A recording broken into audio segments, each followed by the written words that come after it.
Hi everyone. I want to ask you a question first. I want to ask you to do something first for me. I know you just finished your lunch, but I want you to put your right hand up as high as you can. As high as you can. Right, put it. Okay. A little bit higher.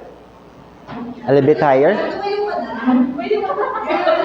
Okay, that's the highest you can. Okay. Okay, you can put it down. See, what you just did is that you gave your effort. But when I said as high as you can, right? As high as you can. That's the highest point that you did.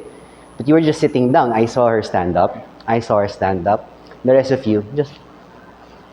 That's your effort, okay? You could have stood up. That's going the extra mile. Sales is about that. It's always about going the extra mile. Kumbaga, if you have a job, like if you're a janitor, you sweep the floor, you clean everything, you get paid for that. Even if he cleans the whole building and stuff, he still gets paid the same amount. In sales, it's different. You're gonna be rejected 1,001 times. My dad always said this to me when I was a kid. You're gonna have 1,001 rejections in your life, and that's okay. Sales is the toughest job in the world, but it is also the most rewarding.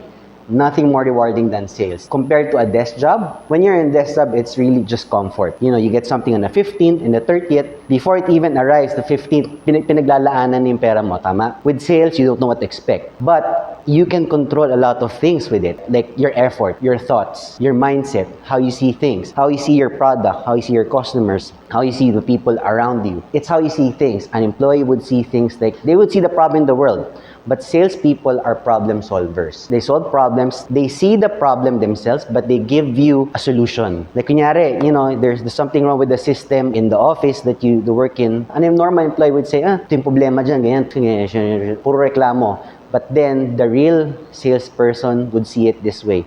I see the problem. I think there's a solution. There's a solution for it. Okay? Thing is, people always see problems, and problems are good. Why? Because there's always an attached solution to it. That's how I see it. If you have a problem and you know there's a solution to it, are you worried? No. But the thing is also, sabi nga ng dad ko sa akin before, if there's a problem, there's a solution, yes. If there's a problem and you have no solution for it, what does that mean? You don't have to worry about it because it's out of your control. It is something that you need to endure. I'm not gonna talk more about the techniques in sales and stuff. Maybe I'll put some parts in it. But most importantly, ang gusto ko i-share dito is putting yourself in the right mindset of sales. Because sales, as I said, it's very difficult. I've helped a lot of companies grow their sales from negative to plus to even in the billions. Naming one brand, for example, I've helped and grow from 5% sales to 45% sales when they started their project in 2016. So they got me to do they call it the project. They were not taken so seriously by the competitor until such time that they grew their sales. But there's always a technique, but maybe not technique, but putting your right mindset into things. If you think already that it's hard, then it's going to be hard. If you think things are going to be simple from your head, it's going to be simple. I always see people commenting when I do my post every day, like, easy for you to say you've been there, you've done that. You only see the end results of people who are successful.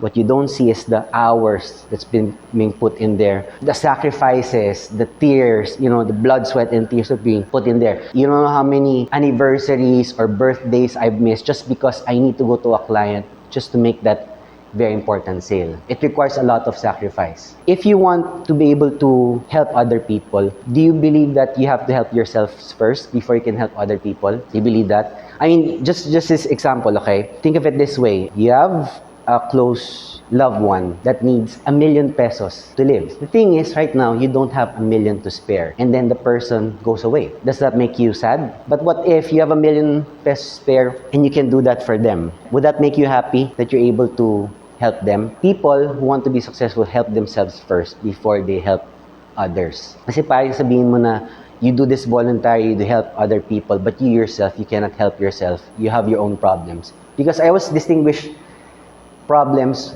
in two things, okay? One is you have a money problem, and the other thing is you have a personal problem. Money will solve your money problem. But if you have personal problems like anxiety, stress, overthinking, procrastination, depression, money does not solve those things. Those are personality. Money is what we call an amplifier. It amplifies who we are as a person. If you give a person who is insecure, na walang pera, more money, what happens? They become more insecure. But if you give someone who is helpful, let's say, someone that gives to animal care all the time, kahit na wala na siya may bigay, what happens if you give that person more money? Right? So it becomes an amplifier for you. So sales will always be for me directed to value and at the same time making money. But making money in sales, if you always think that you're always trying to make money in sales, it's going to be very difficult for you to do what you do. Sales is always value driven, what you can offer. People always think like, oh, ito yung product ko, ito. Tignan mo. But without asking them, ano mapapala ko if I get that? Right?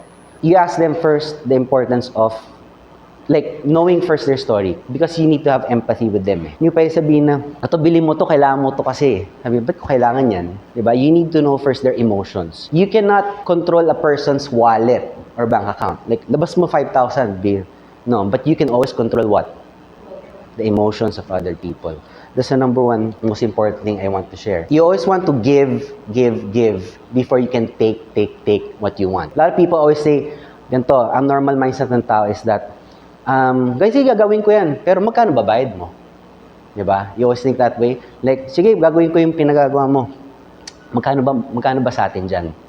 Diba? You always think like, okay, for me to move, right, you have to give me something. No. A lot of people who are successful in sales, give more of themselves before they take what they want.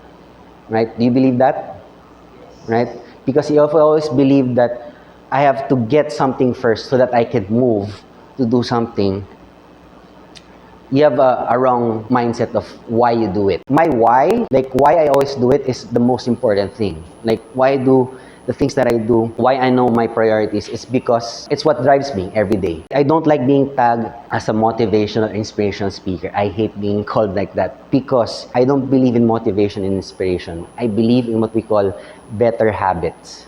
Okay? And the salespeople have one of the best habits in the world because they work harder than the next person. They focus on themselves. They don't focus on the people around them. They focus on themselves individually. Yun yung pinaka-importante sa lahat. Because if you keep focusing on your competition, it's in their control. You can't control how good they are, but you can always control how good you are. By equipping yourself with the right tools, your words are like a harpoon. Yun yung weapon mo to catch your whale. And the thing is, I'm not just talking about whales, even the small ones. Your words are your tools, and it's very important. So if you're not equipped, with the knowledge, I always see it this way. There's 3 E's: energy, enthusiasm, when you're talking. Energy, to be able to talk like this and talk to your customers. Enthusiasm, because you're excited to give them good news, right? It's good news that you're giving, right? It's gonna be beneficial for them. And expertise. One of the reasons why a lot of companies lose money is because of their frontliners. The people in front of them don't know what they're selling. So one of the problems we had with was that I noticed when I do store visits, the staff do not know what shoes are for running, for gym, for walking, and just for fashion. They would always say, sir, yan, pang casual yan, casual. Lahat yan, casual shoes. Okay, which one's your performance? Which one's for basketball? They don't know what specific function. When you buy a shoe, do you buy a tennis shoe to play basketball? No. Do you use soccer shoes for bowling? Right? So you know the purpose. One of the reasons why, for example, the brand, right? They're kind of closed down, right? They're almost gone. You know why? They started from CDs, early 2000, right? They were selling CDs. Not just because online sales came up, like Lazada and Shopee. It's because their staff are not highly trained to sell their product. They would come up with a solar-powered panel, whatever it is. And then, if you ask the staff, ate, paano to ginagamit? Hindi ko po alam, sir, pero 1.5 po yan.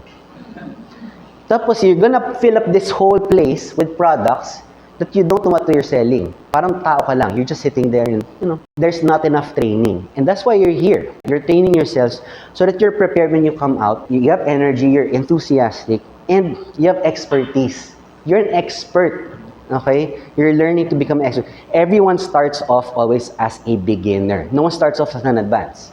That's why I have a mindset. In my phone, I put in my wallpaper, ready, set, let's go.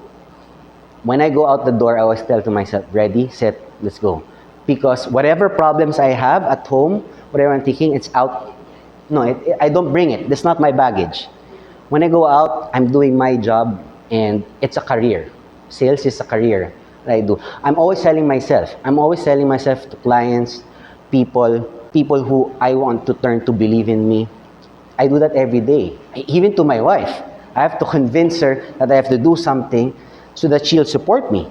Because if you have a partner that doesn't support you, you can't do this. So your family needs to know why you're doing this. Okay? What's your why? Always think, like right now, what's your why? Why are you sitting here? Why did you make an effort to dress up nicely?